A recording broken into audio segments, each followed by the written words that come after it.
30 سال بنا رکھتے ہیں، 30 سال تک اللہ کے راستے جنگ کرتے رہے۔ 30 سال کے بعد فروخ رحمۃ اللہ علیہ بستی آئے، گھوڑے پر سوار، ہتھیاروں سے لے چلے آ رہے ہیں۔ اور عجیب بات ہے، 30 سال میں آ رہے، کسی نے کوئی استقبال نہیں، کوئی ویلکم نہیں، کوئی کلی پتھر نہیں، کوئی چونا نہیں، چپ چاپ گھسے آ رہے۔ لوگ دیکھ رہے ہیں کوئی نیا آدمی آیا اور وہ ڈھونڈ رہے ہیں بستی میں میرا گھر کہاں ہے، میری گلی کہاں ہے، تلاش کرتے جا رہے ہیں، نظر دوڑاتے جا رہے ہیں۔ عشاء کا بعد تھا، ایک گلی پر پہنچے، کہا یہی میرا گھر ہے، پرانا نشان اس میں موجود ہے۔ چنانچہ رکے۔ عشاء کے بعد ایسا وقت تھا کہ دروازہ یا تو کھلا ہوا تھا یا کھولنے کے لیے زحمت گوارا فرمائی انہوں نے۔ خیر دونوں ہی باتیں لکھی گئی ہیں۔ تو دروازہ مان لو انہوں نے کھٹکھٹایا، اس لیے کہ شریف دور تھا، کوئی کسی کے گھر میں نہیں گھستا تھا۔ دروازہ جیسے کھٹکھٹایا، دروازہ کھلا اور یہ اندر داخل ہوئے۔ جیسے اندر داخل ہوئے، یہاں ایک نوجوان لڑکا تھا، وہ چنگاڑا، یا عدو اللہ، اے اللہ کے دشمن، رات کا وقت میرے گھر میں بغیر اجازت گھسا جاتا ہے، باہر نکل۔ کون ہوتے ہو تم؟ نکلو یہاں سے۔ اب گتم گتا، اب یہ فروخ رحمۃ اللہ علیہ بڑے، تم کون ہو؟ میرے گھر پہ قبضہ کر رکھا ہے، میرے بچوں کا مس یوز کر رہے ہو، کون ہوتے ہو تم؟ میرے گھر میں کیسے گھسے تم؟ نکلو یہاں سے۔ اب ادھر سے باپ کہتا بیٹے کو تم کون ہو، اور ادھر بیٹا کہتا باپ کو تم کون ہو۔ وہ زوری چلتی رہی، بات ایک دوسرے کی بنتی رہی۔ رات کا وقت تھا، ہنگامہ ہو گیا، ہنگامہ ہوا، پڑوسی اٹھ کے آنے شروع ہو گئے کہ بھئی جھگڑا کس کا پڑ گیا رات کو۔ اب آئے تو نوجوان لڑکے آئے، انہوں نے کہا اے بابا بوڑھے، تم سٹیا گئے ہو، پاگل ہو گئے ہو، دماغ چل گیا، یہ انہی کا مکان ہے، اسی جوان کا مکان ہے، تم کون ہوتے ہو؟ کہا اپنا کام کرو، یہ میرا مکان ہے، میرے مکان پہ زبردستی سے قبضہ جما رکھا، نکل یہاں سے۔ اب گفتگو کو شروع ہوگی، محلہ آ گیا، نتیجہ اتنے بھیڑے ایک دوسرے سے بھیڑ گئے، اوپر نیچے ہونے لگے۔ جب یہ منظر سجا، بستی اکٹھی ہوئی، رات گہری تھی، ان کی والدہ یہ تو سو گئی تھی، بیوی ان کی یہ تو لیٹ گئی تھی، یہ اٹھی اور اٹھی، انہوں نے آ کے دیکھا یہ سب کیا ہو رہا ہے اندر۔ جب انہوں نے نظریں دوڑائی، ایک گتم گتا دو آدمی، ایک کہتا ہے میرا مکان، دوسرا کہتا ہے میرا مکان۔ جب انہوں نے نظر دوڑائی اور اوپر نظر دوڑائی تو دیکھا یہ تو معاملہ الٹا ہو گیا۔ دور سے چیخی، اے منا پیچھے ہٹ جا، یہ تیرا باپ ہے جس کا 30 سال سے میں انتظار کر رہی تھی، اور میں سمجھ رہی تھی شاید یہ انتقال کر گیا، مر گیا، اگر زندہ ہوتا تو واپس آتا۔ 4 مہینے کہہ کے گیا تھا، یہ اللہ کے راستے جنگ کرنے گیا تھا، آج اتنے زمانے کے بعد آیا، بچہ پیچھے ہٹ جا، یہ تیرا باپ ہے۔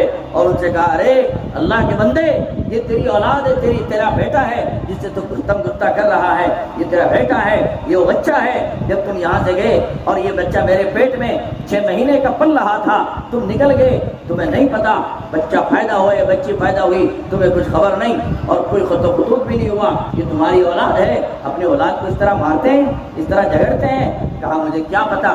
دونوں شرمسار ہوئے اور آنسو گرنے لگے، دونوں کے دونوں۔ پھر ایک دوسرے کا ماتھا چوما، فیصلہ ہوا اور دنیا نے فیصلہ تسلیم کیا۔ 30 سال کے بعد آئے، 30 سال پھر علیہ چلے کی بات ہوئی۔ اب چونکہ رات چھوٹی تھی اور گہری تھی تو باتوں باتوں میں صبح ہو گئی، فجر کی اذان ہوئی۔ چنانچہ فروخ رحمۃ اللہ علیہ بیوی سے کہنے کہ وضو کراؤ، مسجد جاؤں گا۔ وضو کیا کہ جاؤ۔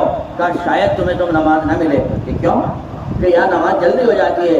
کہا بچہ کہاں؟ وہ چلا گیا۔ کہا بچہ تو کب کا؟ مصلی لے کے تہجد پڑھنے چلا گیا۔ اچھا میرا بچہ تہجد پڑھتا ہے؟ کہاں آپ کا بچہ تہجد پڑھتا ہے؟ کہ اللہ اکبر۔ کہا یہ بات سن کر کے اس کا منہ میٹھا ہو گیا کہ میرا بچہ تہجد گزار ہے، اللہ اکبر۔ چنانچہ یہ بھی نکل گئے، جا کے دیکھا جب مسجد پہنچے تو نماز ہو چکی تھی، اور نماز کے بعد اعلان ہوا اے لوگوں تشریف رکھو، حضرت کا درس ہوگا، سبق ہوگا۔ چنانچہ محفل سج گئی، طلبا بیٹھ گئے اور عوام و خواص کی محفل لگ گئی۔ اور محفل تھوڑی بہت نہیں تھی، اتنی نہیں تھی جتنے آپ تھے، بہت بڑی محفل تھی۔ آواز پہنچانے کے لیے ساؤنڈ سسٹم مائک اس زمانے کے نہیں تھے، بلکہ لوگ کھڑے ہو کر جیسے جنازوں کی اور عید کی تکبیر سنائی دیتی ہے اس طرح لوگ آواز پہنچایا کرتے تھے۔ تو ان کا بیٹا ربیعۃ الرائے یہ سبق پر بیٹھے اور سبق پڑھانا شروع کر دیا، آواز پہنچنے لگی۔ چنانچہ یہ بڑے میاں بھی اپنی نماز پڑھ کے پیچھے بیٹھ گئے۔ وہاں تک کبھی کبھی آواز جاتی تھی اور دکھتا کچھ نہیں تھا۔ جب وقت گزرا، سبق پورا ہو گیا۔ سبق پورا ہونے کے بعد انہوں نے پوچھا کہ بھئی یہ سبق کون پڑھاتا ہے؟ یہ کون ہے محدث جو سبق پڑھاتا ہے؟ فرمایا ارے تم کون ہو؟ مدینے کا ہر شخص انہیں جانتا ہے۔ یہ تو ایسے ہی ہوا جیسے کوئی آپ کے حلقے اور نگری میں آ کے پوچھے بھئی مولانا کامل کون ہے؟ سب جانتے ہیں کیسی بات کر رہے ہیں آپ، اس علاقے میں رہتے ہیں ان کو نہیں جانتے ہیں، کیسی عجیب بات کر رہے ہیں؟ فرمایا آپ ربیعۃ الرائے ہمارے حضرت کو شیخ کو نہیں پہچانتے؟ پورا مدینہ جانتا ہے، آپ کیسی اٹپٹی باتیں کر رہے ہیں؟ عجیب بات ہے، یہ بڑوں بڑوں کے استاد ہیں، بڑے بڑے لوگوں نے ان سے سبق حاصل کیا، اور انہوں نے صحابہ سے سبق حاصل کیا، انہوں نے حضرت انس سے سبق حاصل کر کے رکھا ہوا ہے، انہوں نے بڑے بڑے صحابہ سے فیض حاصل کیا ہے، آپ انہیں نہیں پہچانتے؟ کہا یہ بہت بڑے وقت کے محدث ہیں۔ کہا اچھا بھائی میں جانتا نہیں، میں تو باہر رہتا تھا اور میں تو ابھی آیا ہوں، مجھے ان کے بارے میں زیادہ تحقیق نہیں ہے۔ کہا اچھا پھر میرے پاس آؤ میں سناتا ہوں۔ کہا یہ تو لونڈا بڑا محدث ہے اور جوان آدمی کو کوئی تسلیم نہیں کرتا، لیکن اللہ پاک نے ان کی زبان میں اور ان کے علوم میں ایسی برکت عطا فرمائی، سب ان کو مانتے ہیں، اور سب اور ربیعۃ الرائے یہ ان کا نام نہیں، یہ تو عارضی نام رکھا گیا۔ اس کا مطلب یہ کہ جب مدینے کے لوگوں کا مسئلہ اٹک جاتا ہے اور بڑے بڑے مفتی اور محدث فیل ہو جاتے ہیں، سب ان کے پاس جاتے ہیں اور پھر یہ جواب دیتے ہیں، جو یہ جواب دیتے ہیں ان کی بات سب سے زیادہ ماننے ہوتی ہے، اس لیے ان کو ربیعۃ الرائے کہا گیا ہے۔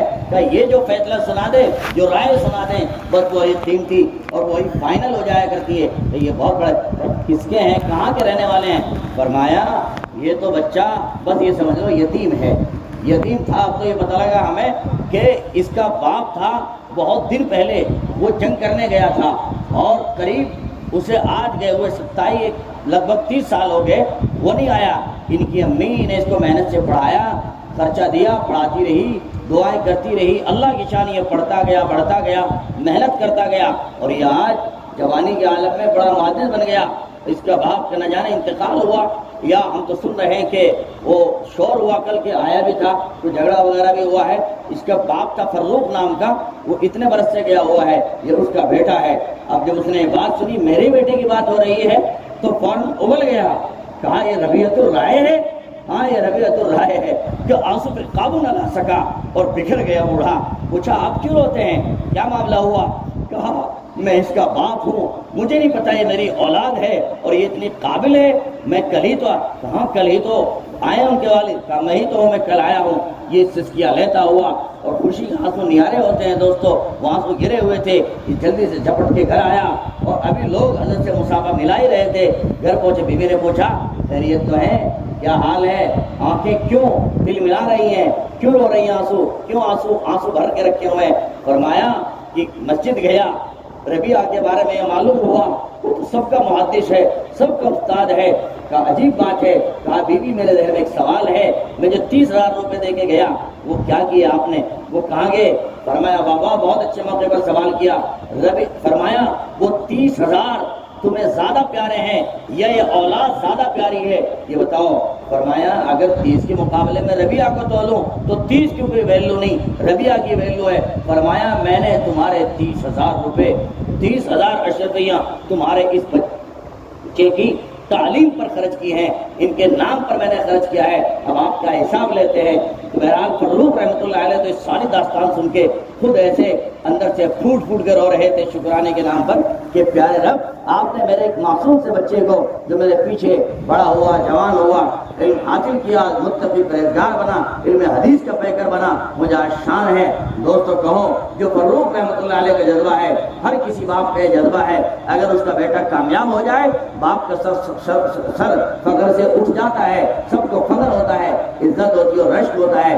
آج ہم سب ماں باپ کا فریضہ ہے کہ ہم بھی اپنی اولاد کو ربیعۃ الرائے کی طرح اپنا بڑا جگر کر کے اپنی اولاد کو مدرسوں میں پڑھائیں، انہیں کامیاب بنائیں، قیمتی بنائیں، علم حدیث کا ان کو درس دیں، علم قرآن کا ان کو درس دیں اور قیمتی بنائیں، اپنی نیتوں کو کرائیں۔ اللہ تعالیٰ نے اگر 4 اولاد دی، ان کی تجزیہ اور تقسیم کر لیں، 2 سکول کے نام پر، 2 خالی مدرسے کے نام پر۔ اللہ تعالیٰ نے اگر 2 دیے تو ان ایک ایک کی ترتیب بنائیں اور ان میں یہ ضرور کریں جو مدرسہ آنے والا ہے وہ انگلش بھی پڑھے اور جو کالج جانے والا ہے وہ مکتب بھی ضرور پڑھے۔ ہم اس کو بنیاد شامل کر لیں کہ مکتب یعنی قرآن کے بغیر ہمارا کوئی بچہ کالج کے منہ میں نہ ہو، اور کوئی بچہ جو مدرسے میں رہنے والا ہو وہ ضرورت کی انگریزی تعلیم کے بغیر، دسویں کے بغیر وہ محروم نہ رہے، اس سے دور نہ رہے۔ ہم یہ تہیہ کر لیں۔ میں سمجھ تو باتیں بہت ہوئی، اللہ تعالیٰ کی باتوں پر مجھے بھی آپ کو بھی عمل کرنے کی توفیق عطا فرمائے اور اللہ پاک مجھے اور آپ کو اپنے محبوب مقبول بندوں میں شامل فرمائے۔ بہت خوشی ہوتی ہے الحمدللہ، یہاں مدرسے میں تھوڑے سے وقت میں شاندار تعلیم ہو رہی ہے۔ ابھی بچوں نے جو پڑھ کر کے سنایا ہے اور میں نے جو اپنے سگے کانوں سے سنا ہے اور آپ نے بھی جو سنا ہے الحمدللہ، اس کے سننے سے طبیعت خوش ہو رہی ہے کہ طلبہ اچھا پڑھ رہے ہیں۔ لہذا اپنے بچوں کو، اپنی بیٹیوں کو، بچیوں کو فارغ کر کے انہیں مدرسہ میں بھیجے، ان کی تعلیم کے نظام مستحکم کرے، مضبوط کرے، استادوں پر بھروسہ کرے اور گاہ بگاہ استادوں کو پوچھتے بھی رہے۔ یہ نہیں کہ بچہ ڈال دیا اور بے خبر، نہیں، 10-8 دن میں پوچھ بھی لیا کرے بچہ برابر آ رہا ہے قاری صاحب، یہ نہیں آیا ہے تو کتنا پڑھا ہے، چلا ہے یہ نہیں چلا ہے۔ ٹیلی فون کا زمانہ ہے، آدمی ٹیلی فون سے پوچھ سکتا ہے، روپیہ بھی نہیں لگتا ہے، اس پہ پوچھ سکتا ہے۔ تو دوستو یہ سب ہم نیت کریں گے نا انشاءاللہ تعالیٰ۔ اللہ تعالیٰ آپ حضرات کو بہترین بدلہ عطا فرمائے، اللہ تعالیٰ پوری بستی میں بھلائی اور خیر نازل فرمائے، اللہ پاک سب کے روزی رزق میں عافیت والی برکت عطا فرمائے اور تھوڑی محنت